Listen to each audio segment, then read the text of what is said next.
Bonjour à tous, j'espère que vous allez bien. Moi c'est Cassie, lui c'est Tito. Je vais commencer par vous raconter une toute petite histoire qui était passée dans une revue médicale il y a quelques années. L'histoire d'une jeune enfant, je crois que c'était une petite fille, qui présentait des troubles digestifs. Alors, je reprends mes petites notes pour pas vous dire de bêtises.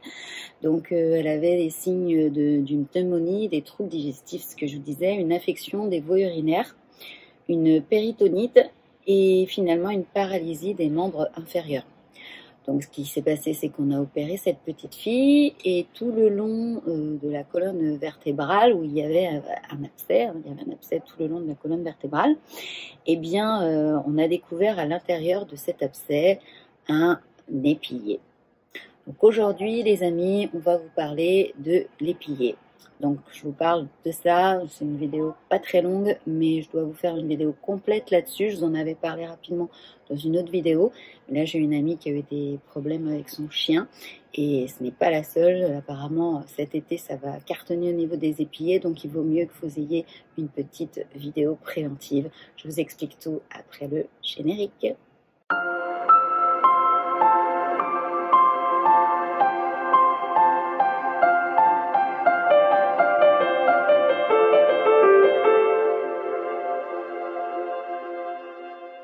Alors, avant d'aller un petit peu plus loin dans cette vidéo, je préfère vous prévenir, il va y avoir des images qui sont pas forcément belles à voir et qui peuvent ne pas trop être présentées à un public un peu jeune, puisqu'il va y avoir des trucs un petit peu trash, hein. Je vais vous montrer des trous dans la peau, des épillés, voilà. Donc je préfère quand même vous prévenir, cette vidéo elle va être beaucoup alimentée d'images pour que ça vous parle vraiment et pour que vous preniez vraiment conscience de ce fléau qui est l'épillé.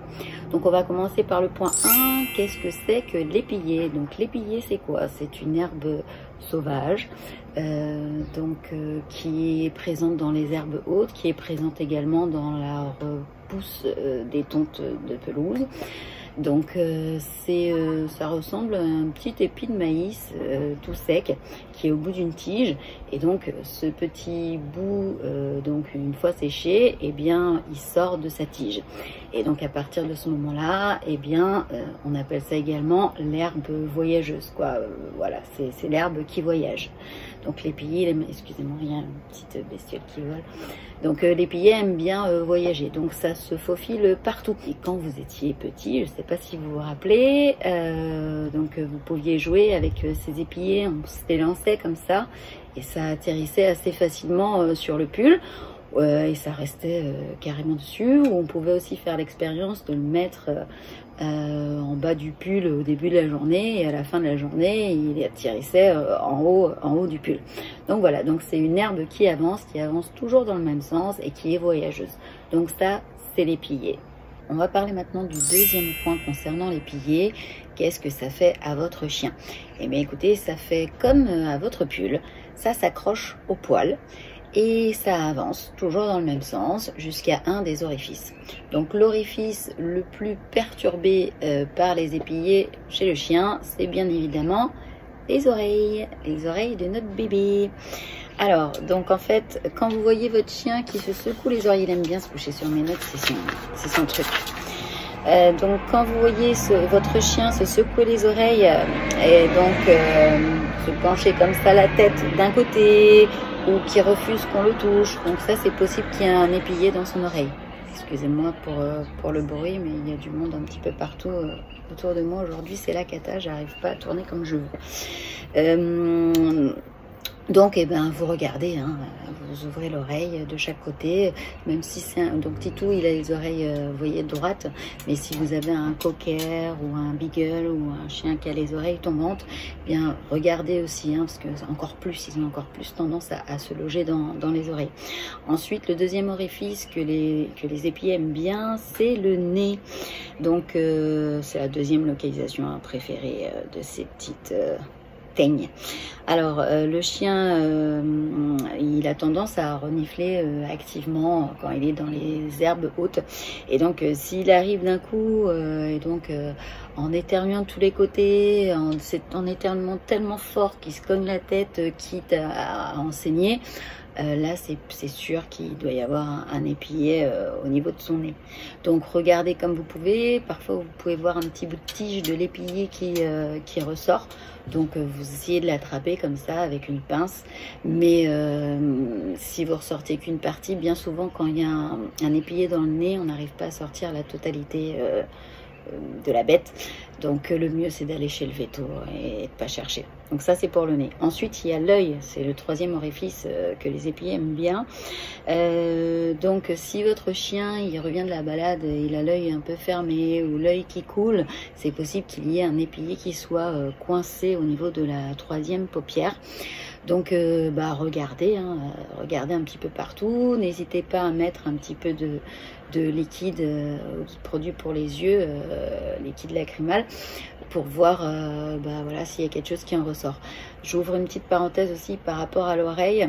Vous pouvez, si un dimanche soir à 21 h, vous revenez de votre balade, que le véto est fermé et que votre chien se secoue l'oreille, n'hésitez pas à mettre, c'est une petite astuce de grand-mère, à mettre un petit peu d'huile de cuisson, l'huile de tournesol, l'huile d'olive dans l'oreille de votre chien. Ça peut peut-être vous permettre de tenir jusqu'au lundi. Maintenant, si vous voyez qu'au bout d'une demi-heure, vous avez mis l'huile, c'est toujours la même catastrophe, eh bien, partez aux urgences chez le vétérinaire. Mais voilà, normalement, l'huile, ça peut permettre de rendre un peu plus souple l'oreille et d'éviter le côté assèchement et d'éviter à l'épillé de rester coincé dans l'oreille. Bon, c'est une petite parenthèse refermée concernant l'oreille. Donc voilà pour l'œil. Donc je reviens à l'œil concernant la troisième paupière. Si vous arrivez à voir l'épillé, écoutez, tant mieux. Si vous n'y arrivez pas, direction chez le vétérinaire encore une fois. Ensuite, on a la bouche. Donc l'épillé peut venir dans la bouche, puisqu'il y a beaucoup de chiens, et Tito en fait partie, qui aiment bien manger l'herbe, se purger, voilà. Et souvent, c'est des herbes hautes forcément. Donc il est possible que votre chien avale carrément des épillés. Donc ça peut un petit peu mal finir dans les amygdales, ça peut arriver dans les amygdales, entre deux dents, dans une poche de gencive, voilà. Donc une sédation est le plus souvent nécessaire pour réaliser l'examen de la bouche et retirer le corps étranger. Voilà ce que me dit mes petites notes. Ensuite, il y a les voies génitales. Donc pour la femelle, eh bien ça va être la vulve, donc l'épillé va avancer comme ça jusqu'à la vulve, et pour les mâles ça va être dans le fourreau, donc l'épillé va rentrer dans le fourreau. Donc pareil, si vous arrivez à avoir un bout de l'épillé, s'il reste une petite tige, essayez de l'enlever avec une pince. Maintenant si vous voyez que vous n'avez pas tout, vous allez chez le véto, vous cherchez pas, excusez-moi encore pour les bruits de voiture. Ensuite, on a un autre orifice qui est les sacs anaux. Vous savez, c'est la petite poche qu'il y a au niveau de l'anus de votre chien, qui s'appelle également les glandes anales. Donc, ça peut aussi se loger là. Ensuite, ça peut se loger n'importe où sous la peau. Vous voyez, je vous illustre pas mal la vidéo, comme je vous avais dit, avec des images. Donc là, vous pouvez voir le chien de mon amie Cléa, donc qui s'appelle Lucky. Et donc Lucky, c'est un gentil et un joli husky. Donc il y a eu deux petits trous. On pensait que c'était des morsures, quoi. Cléa pensait que c'était des morsures. Et en fait, après, elle a vu une petite tige qui dépassait. Elle les a enlevées et c'était des épillés et qui étaient vraiment bien rentrés. Donc ensuite, elle n'avait jamais fait attention à ça. Donc elle a inspecté Lucky de partout et elle a retrouvé, je crois qu'elle en a retrouvé 22, dont 2 ou 3 qui étaient à moitié rentrés dans la peau. Donc c'est un husky, il a le poil dense, comme les Terre-Neuve, comme les Saint-Bernard. Il y a pas mal de chiens qui ont des poils denses, donc il ne faut vraiment pas hésiter à regarder à l'intérieur. Dès que vous revenez d'une balade, surtout exploitez bien votre petit chien. Ensuite, on a les poumons. Donc ça peut effectivement aller se loger au niveau des poumons. Donc en fait, quand votre chien il mange les épillés, et bien soit ça part dans le système digestif, ça part du bon côté, soit ça part dans les poumons, ça part du mauvais côté. Donc ça peut être effectivement une très mauvaise chose. Et enfin, donc ça peut être dans le ventre. Donc Au niveau du ventre, il peut y avoir donc des épillés qui viennent se loger également. Vous vous rappelez, hein, je vous ai donné tout à l'heure l'exemple de la petite fille au début qui, le long de l'œsophage, avait une infection. Alors souvent ça s'infecte. Hein. Dès qu'il y a un épillet, il y a une infection. Donc quand vous voyez voilà, du pus ou des choses comme ça, dites-vous qu'il peut y avoir un rapport avec l'épillé, quel que soit l'endroit où il s'est logé. Donc voilà pour tout ce qui est au niveau des orifices. Alors, qu'est-ce qu'on fait face à tous ces épillets? Comment on doit réagir? Donc, il y a 3 choses à faire, 3 possibilités. La première, c'est d'essayer de le faire vous-même, d'enlever l'épillé si vous le voyez. Si voilà, vous pouvez le déloger, faites-le. Si vous pouvez le déloger de A à Z, hein, surtout ne laissez pas une petite partie sur votre chien. Donc ça, c'est la première solution. La deuxième, si c'est un petit peu plus délicat, vous pouvez l'amener chez le vétérinaire. Il arrivera à enlever l'épillé avec une pince également, mais lui, il sera un peu mieux équipé que vous pour enlever la totalité. Et enfin, le troisième point, c'est la chirurgie. Hein. Si vraiment l'épillé est trop rentré dans la peau, dans le derme, dans l'épiderme, où il y a une partie qu'on n'a pas réussi à voir, il faudra opérer votre chien. Donc la plupart du temps, ça se fait sous anesthésie générale et ça se passe très bien. Le dernier point qu'on va voir ensemble, c'est comment empêcher ça. Donc la première chose pour empêcher ça, c'est d'éviter que les épillés s'accrochent au poil de votre chien. Et pour qu'ils ne s'accrochent pas au poil de votre chien, il faut enlever les poils de votre chien. Donc soit bien raser à l'intérieur des oreilles. Si c'est un chien donc qui a les poils un peu denses, vous pouvez raser le bas du ventre. S'il est toujours dehors, en moins ça se verra pas et ça sera un petit peu discret. Vous n'êtes pas obligé de raser intégralement votre chien. Voilà, à part s'il est vraiment sujet aux épillés que vous retrouvez régulièrement chez lui, là écoutez, vous n'aurez pas le choix. Donc l'été, voilà, c'est surtout juillet et août que ces petits épillés sont présents. Donc n'hésitez pas à couper régulièrement les poils de votre chien sur cette période-là, sous le ventre, au niveau des oreilles. Donc ça, c'est très important d'enlever tous les poils, ça vous évitera tous ces problèmes-là. Qu'est-ce qu'on peut faire ensuite pour éviter les problèmes d'épillés?